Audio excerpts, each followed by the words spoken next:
Assalamualaikum warahmatullahi wabarakatuh. Halo sahabat PPG, bertemu lagi dengan saya Siska Octavia, mahasiswa PPG Prajabatan Universitas Jambi. Pada kesempatan kali ini saya akan menyampaikan tentang implementasi pemikiran Ki Hajar Dewantara di SMP N5 Kota Jambi.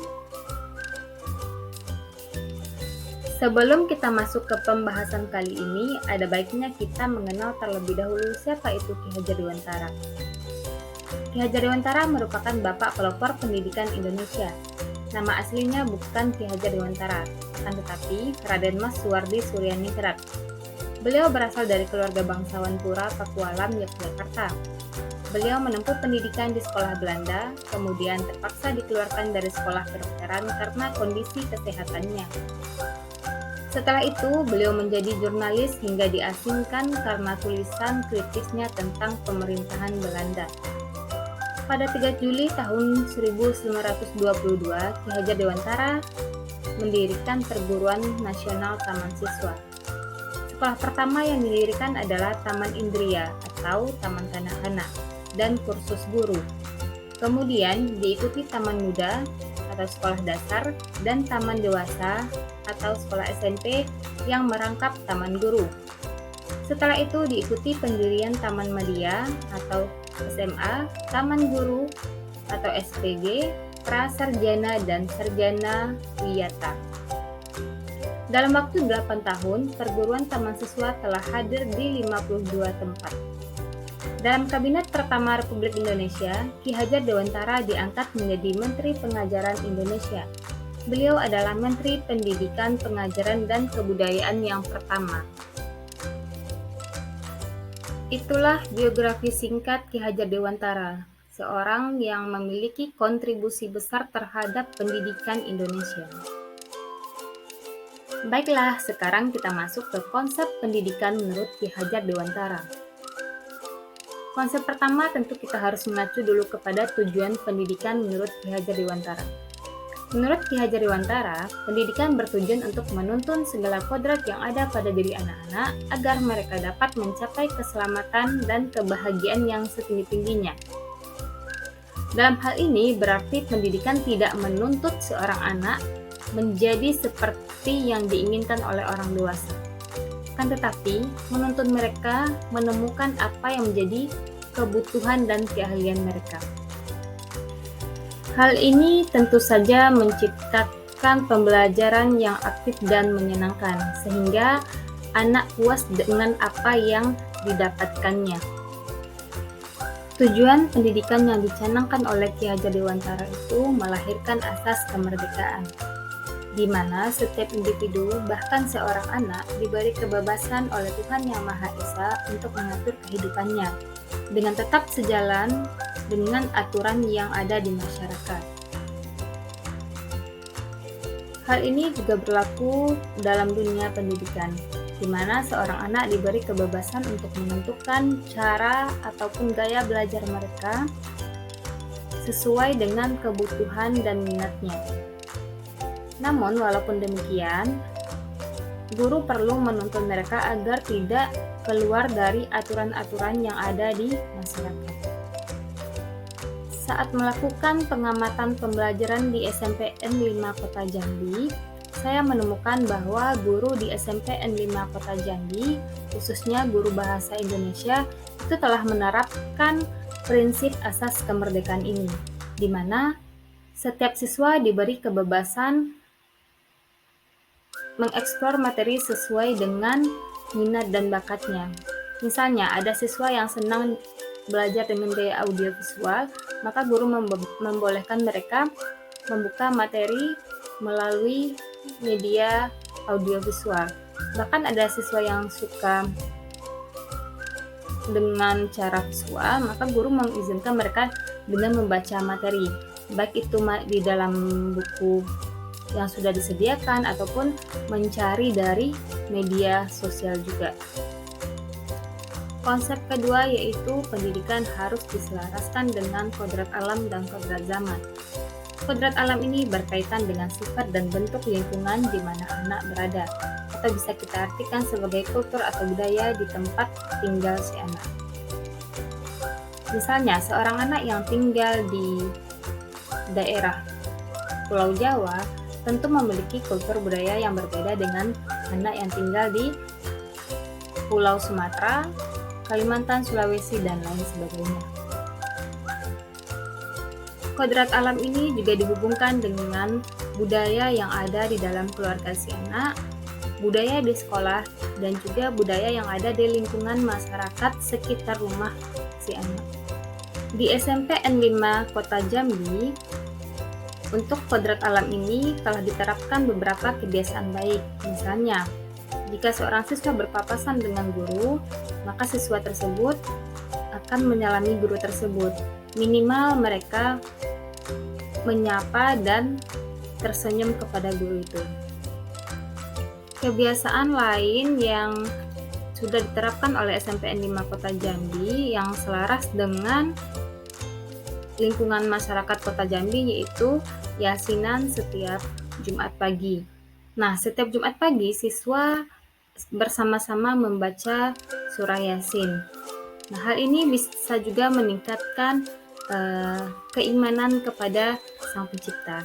Di samping itu, siswa yang berbeda agama, siswa yang beragama selain dari Islam, mereka diberi kebebasan untuk tidak mengikuti yasinan tadi. Dan mereka juga diberi fasilitas untuk melaksanakan ibadah di ruangan tersendiri sesuai dengan agamanya masing-masing. Berikutnya yaitu kodrat zaman. Kodrat zaman ini berkaitan dengan isi dan irama. Bisa kita artikan kecakapan abad 21, di mana pada era sekarang ini perkembangan ilmu pengetahuan dan teknologi sudah berkembang dengan pesat, sehingga seorang guru tidak seharusnya memberikan pembelajaran yang dengan sistem paradigma lama, di mana guru hanya menerangkan tanpa menggunakan media-media yang bisa membuat anak tertarik. Pada beberapa mata pelajaran saya sudah melihat guru-guru di SMP N5 Kota Jambi telah menggunakan teknologi dalam pembelajarannya. Misalnya menggunakan HP dan juga menggunakan Infocus, dan siswa di SMP N5 Kota Jambi juga telah belajar komputer. Dan di konsep yang ketiga yaitu sistem AMO. Sistem AMO ini ditujukan untuk seorang pendidik, di mana seorang pendidik harus melayani anak didik dengan setulus hati.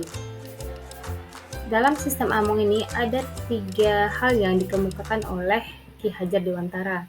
Yang pertama yaitu Ing Ngarso Sung Tulodo, yang artinya sebagai seorang pemimpin di kelas, seorang guru harus mampu memberikan contoh teladan yang baik kepada siswanya.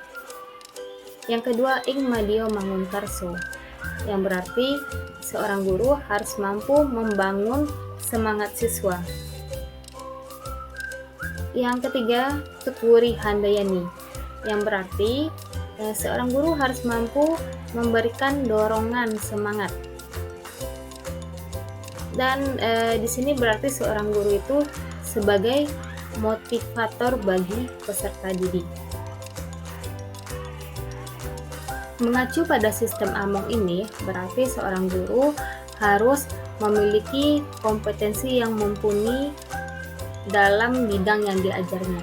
Selain itu, seorang guru harus memberikan diri dan hatinya secara maksimal untuk mendidik anak-anaknya di sekolah. Hal ini bisa diimplementasikan dengan cara mengamati bagaimana karakteristik peserta didik kita. Misalnya, ada seorang anak yang kesulitan dalam menyelesaikan pembelajaran atau menyelesaikan tugas yang diberikan, maka disinilah peran guru untuk membantu anak itu atau mengarahkannya agar bisa menyelesaikan tugas yang diberikan tadi. Hal berikutnya yang dikemukakan oleh Ki Hajar Dewantara yaitu teori Trikon. Teori Trikon ini merupakan usaha pembinaan kebudayaan nasional. Ada 3 dasar yang harus diperhatikan dalam pengembangan kebudayaan nasional ini. Yang pertama yaitu dasar kontinuitas. Dasar ini di mana sebuah kebudayaan atau kebudayaan suatu bangsa itu selalu berulang, bersambung, dan tidak pernah terputus-putus. Artinya, sebuah kebudayaan itu akan diturunkan dari generasi ke generasi. Yang kedua, dasar konsentris, di mana di sini artinya bersikap terbuka, namun kritis dan selektif terhadap pengaruh kebudayaan asing. Yang ketiga yaitu dasar konvergensi, yaitu terbinanya karakter dunia sebagai kesatuan tanpa harus mengorbankan identitas bangsa. Dalam hal usaha pembinaan kebudayaan ini, kita dibolehkan bersikap terbuka menerima kebudayaan dari luar. Akan tetapi, kita harus memfilter mana yang cocok atau baik untuk anak-anak kita, mana yang tidak baik untuk mereka. Misalnya saat ini siswa SMP, SMA, bahkan SD pun mereka lebih cenderung menyukai artis K-pop ya. Nah, kita sebagai seorang pendidik sebaiknya tidak melarang kesukaan mereka tersebut. Namun, kita harus mengarahkan mereka bagaimana caranya mereka juga menyukai kebudayaan-kebudayaan yang ada di Indonesia. Misalnya dengan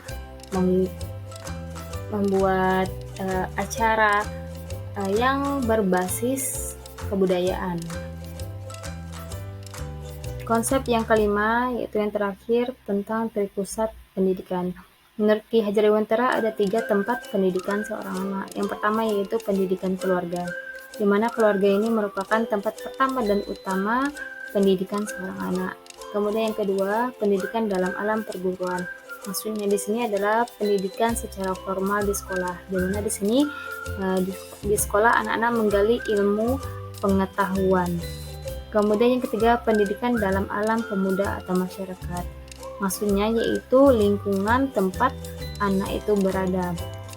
Lingkungan ini berperan dalam menciptakan karakter si anak tadi.